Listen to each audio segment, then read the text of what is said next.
에스겔서 말씀을 붙잡고 12주를 계획하며 걸어가고 있습니다. 오늘 10주차 이 끝을 향하여 나아가고 있는데, 우리가 이제는 에스겔이 어떠한 형편에 놓여졌던 사람인지 알고 있습니다.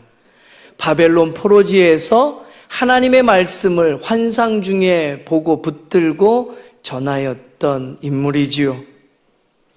이스라엘 백성들은 하나님의 심판으로 말미암아 나라를 잃었습니다.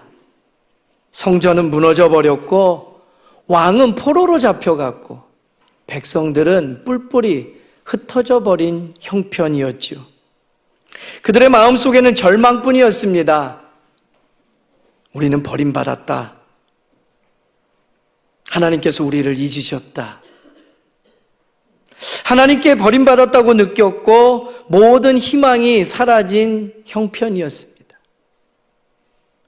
이스라엘이 그렇게 끝났다라고 생각한 바로 그때 하나님께서 다시 시작하셨습니다. 그들의 죄보다 크신 사랑, 그들의 실패보다 깊은 은혜로 하나님께서 새로운 회복의 장을 열어가고 계신 겁니다. 그리고 그 하나님께서 오늘 이 아침 우리에게도 말씀하십니다. 은혜는 끝나지 않았다.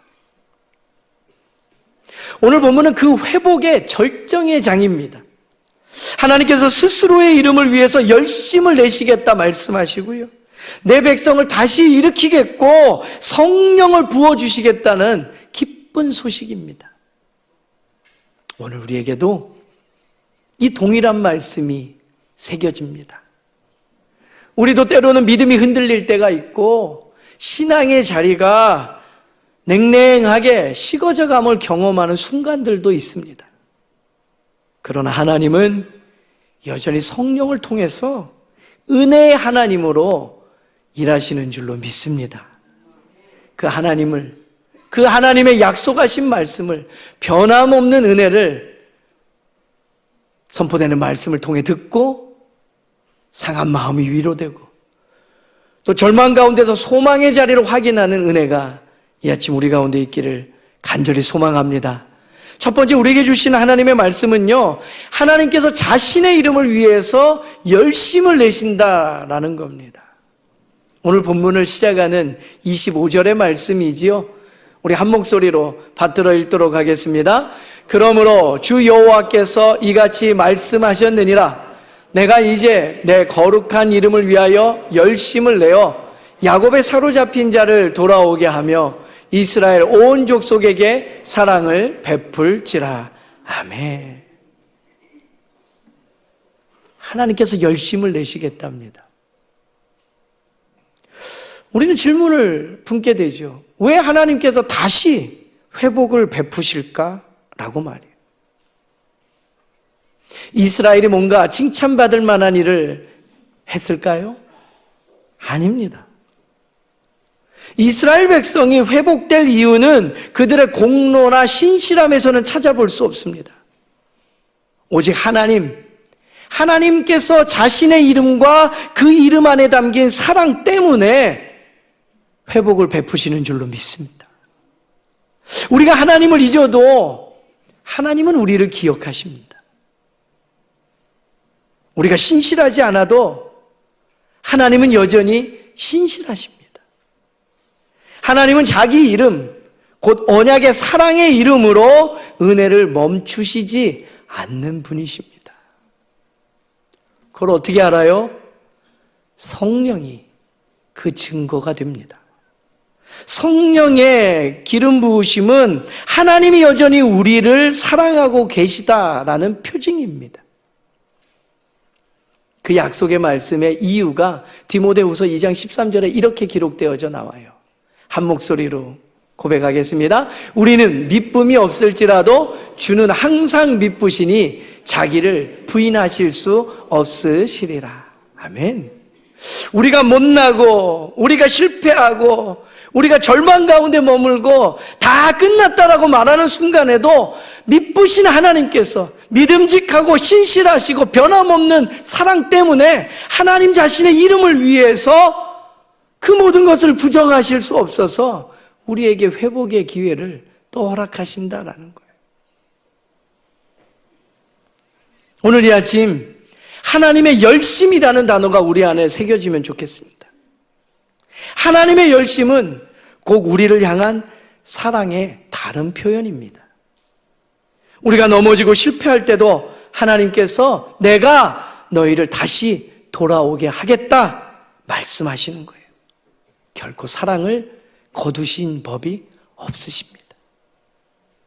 하나님의 열심은요, 단순한 의분에 의한 것들이 아닙니다. 사랑을 포기하지 않는 그 열심입니다. 누가 열심을 내느냐는 굉장히 중요한 일이에요. 칼을 쓸 줄 모르는 어린아이가 칼을 붙잡고 열심을 내본다고 생각해 보세요. 뭐래도 하나 사건이든 사고가 터지잖아요. 제한된 우리가 열심을 내도 한계가 큽니다. 어떠세요? 때로는 자녀를 향해서 열심을 내잖아요. 근데 내가 열심을 냈는데 넌 왜 안 되냐? 화가 나잖아요. 그런데 하나님의 열심은 그런 거 아니라는 거예요. 하나님께서 우리를 위해 열심을 내시는데 그 열심을 낸 결과가 뭐라고요? 사랑을 베풀지라라는 거예요. 하나님은 죄로 무너진 백성을 보시고 진노하셨지만 그 진노의 밑바닥에는 여전히 긍휼의 사랑이 흐르고 있다라는 거죠. 내 거룩한 이름을 위하여 열심을 내리라 라는 그 말씀은 다시 품겠다 하시는 하나님의 사랑의 선언입니다.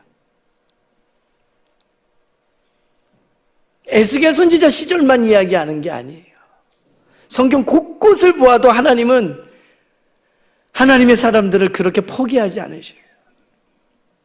히스기야 시대에요. 저 주변국이 위협적으로 커져서 아수르가 쳐들어옵니다. 두려움이 너무나 큽니다. 이 싸움은 멸망당할 수밖에 없는 싸움이에요. 그런데 열왕기하 19장 34절 말씀을 보면 하나님께서 히스기야 왕에게 이같이 말씀하십니다. 내가 나와 나의 종 다윗을 위하여 이 성을 보호하여 구원하리라. 할렐루야. 하나님께서 하나님 되심을 위해서 그 백성을 지키시고 보호하시고 돌보시겠다 하시는 약속이에요. 하나님의 열심이 오늘도 우리를 지키시고 보호하시는 줄로 믿습니다. 사람의 열심과는 달라요. 한 번은요, 갈멜산 꼭대기에서 하나님의 사람 엘리야도 그 열심을 냈습니다. 우리가 잘 아는 이야기잖아요. 이방신들을 섬기는 그들과 영적인 싸움을 벌입니다.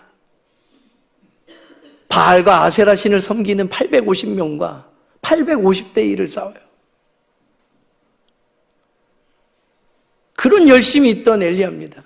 그런데 하나님의 영광을 위한 그런 열심이 있던 그도요, 그 다음 장에 보면 한순간에 무너져요.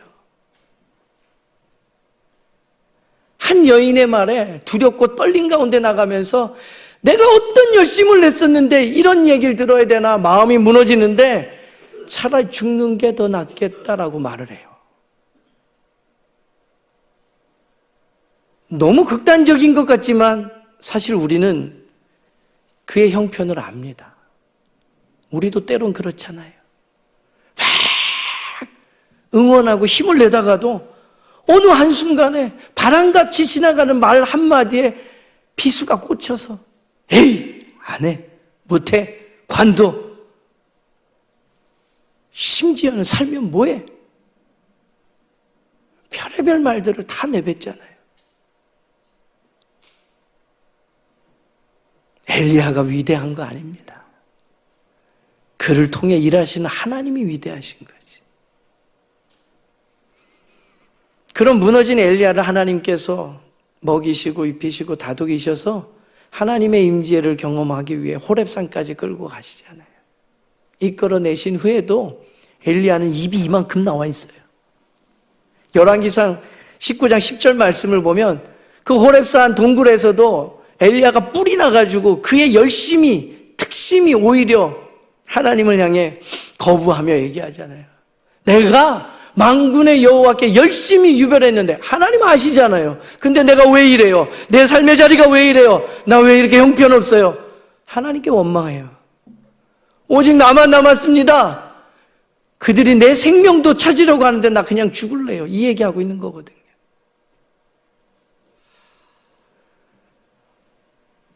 우리는 내가 예상하지 못했거나 내가 소화해내지 못하는 어떤 상황과 환경 앞에 놓이면 그냥 꼬꾸라지는데 무너지는 게 한순간이에요.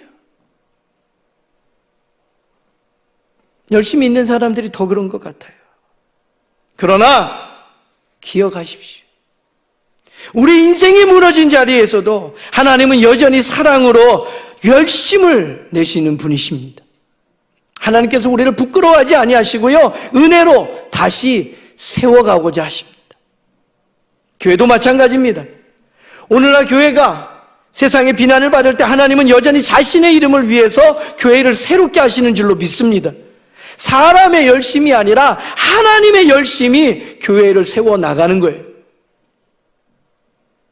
그 하나님의 열심이 우리를 향해 있음을 믿음의 눈으로 바라보는 이 아침 되기를 바랍니다. 그러면 어떤 일이 일어나느냐?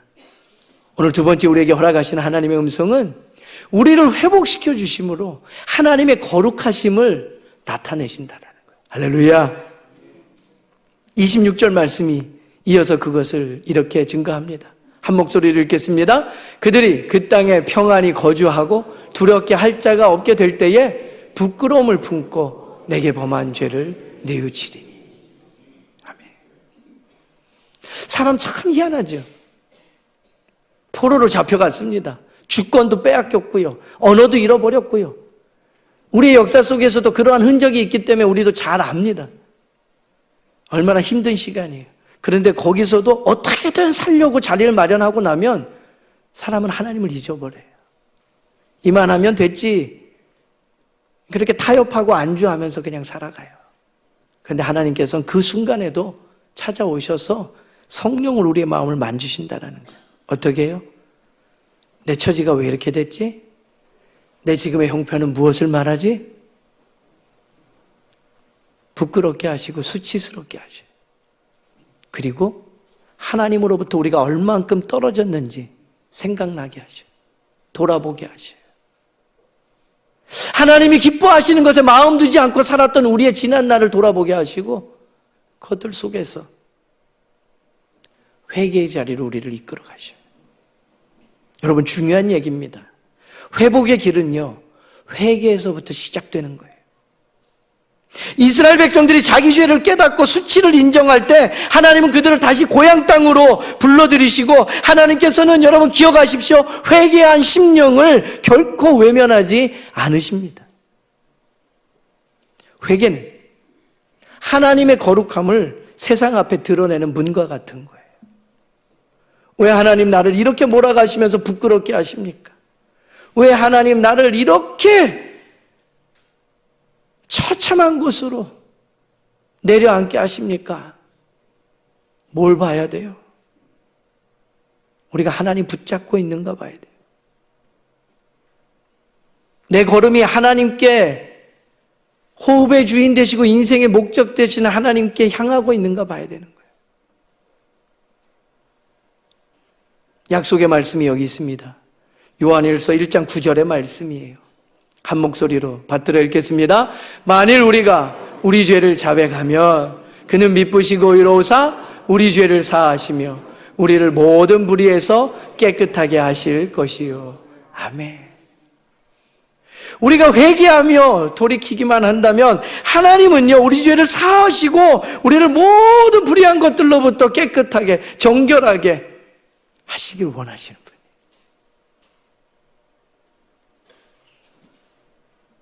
하나님께서 우리의 걸음을 어떻게 인도하시는지 아셔요? 느헤미야서에 보면요, 느헤미야가 꿈을 꿉니다. 저 버려진 땅, 고향 땅 다시금 재건하고자 하는 거예요. 성벽을 세우면 안전하게 거하고 평안을 누리는 삶을 이 백성이 살 수 있지 않을까 하는 마음이에요. 하나님께서 그 걸음을 허락하셔요. 멈춰졌던, 몇 번이고 시도했던 역사 속에서 실패했던 그 성벽의 재건이 52일 만에 한순간에 이루어지는 것들을 경험해요. 할렐루야. 그래서 느헤미야와 그 백성들이요, 그곳에서 야, 이젠 됐다 하면서 하나님을 떠올려요. 그리고 잃어버렸던 율법책 앞에, 하나님의 말씀 앞에 서서 그 말씀이 선포될 때 엉엉 울면서 믿음의 자리를 회복합니다.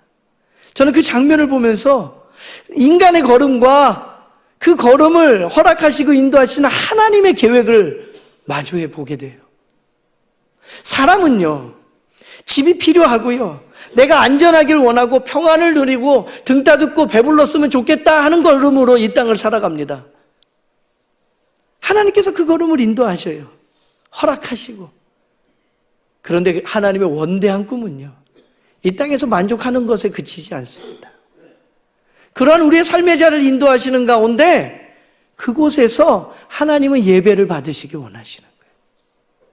느헤미야와 그 백성이 성벽을 재건한 후에 그들은 삶의 자리를 만들려고 되어진 일 속에서 하나님은 영광을 받으시고 그곳에서 관계가 회복되며 예배를 온전히 드리는 것들을 보길 원하셔서 그 걸음을 그렇게 인도해내셨더라.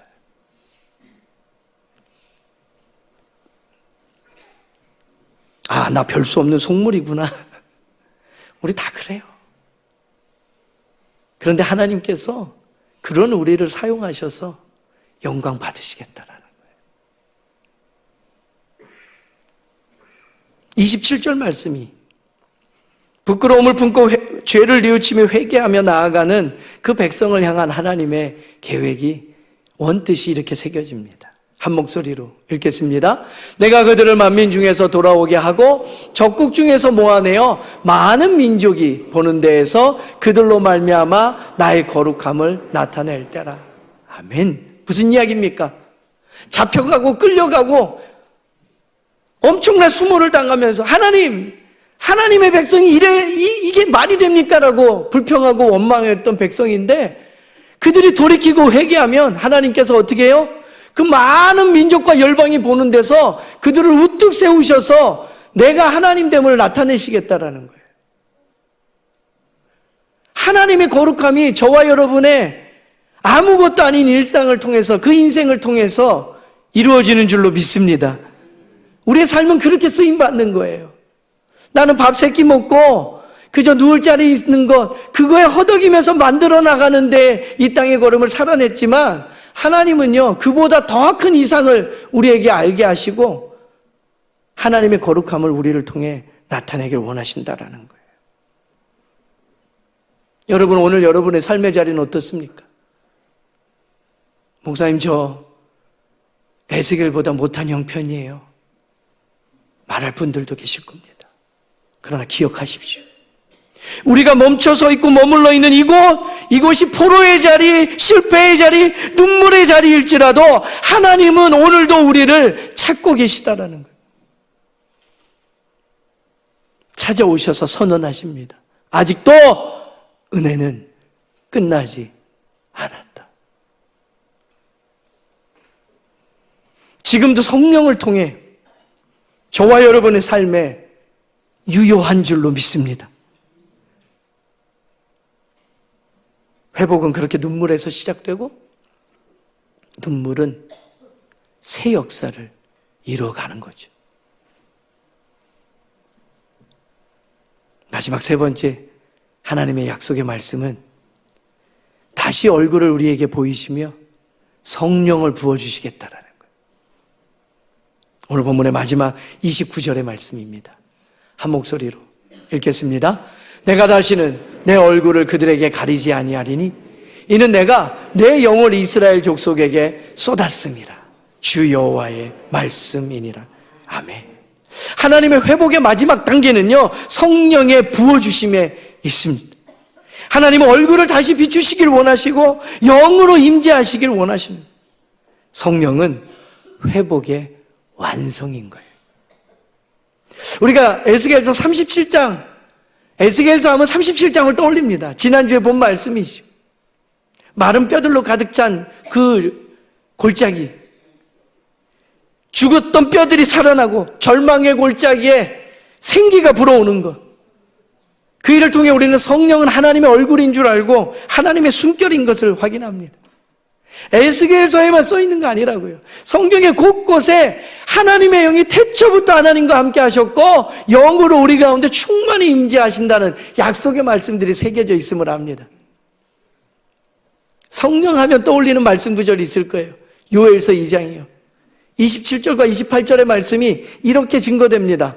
그런즉 내가 이스라엘 가운데 있어 너희 하나님 여호와가 되고 다른 이가 없는 줄을 너희가 알 것이라. 내 백성이 영원히 수치를 당하지 아니하리로다. 여러분, 에스겔서의 말씀과 똑같죠? 하나님은 우리가 어떤 형편에 있든지 이 약속의 말씀을 확인시켜 주시면서 그 다음에 어떻게 해요? 한 목소리로요? 그 후에 내가 내 영을 만민에게 부어주리니. 할렐루야.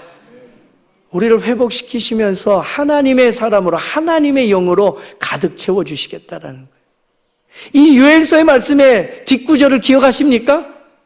너희 자녀들이 장래일을 말하게 될 것이고 너희 늙은이는 꿈을 꾸게 될 것이고 너희 젊은이는 환상을 보게 될 거라는 약속의 말씀이 주어져 있습니다. 이 말씀이 오늘 우리에게도 유효한 줄로 믿습니다. 그 말씀 가운데 여러분이 어느 세대에 있든지 하나님의 영으로 충만케 되어서 하나님이 하시는 일들을 마음껏 증거하고 자랑하는 복된 인생 되기를 바랍니다. 우리가 무너진 형편에 있습니까? 오순절에 성령이 처음 임했던 시절을 보십시오. 그들은 숨죽여 숨어들었던 제자들입니다. 그걸 성령이 부어주니까 두려움에서 담대함으로 살아가게 되고 무기력에서 생명력으로 바뀌면서 숨어졌던 그 문을 박차고 나가서 세상을 향해 하나님을 증거하는 일들로 쓰임받았던 인물이에요. 성령이 임하면 가정이 회복되고 관계가 살아나고 교회가 부흥할 줄로 믿습니다. 하나님은 여전히 성령으로 얼굴을 다시 드러내시는 하나님이시기 때문에.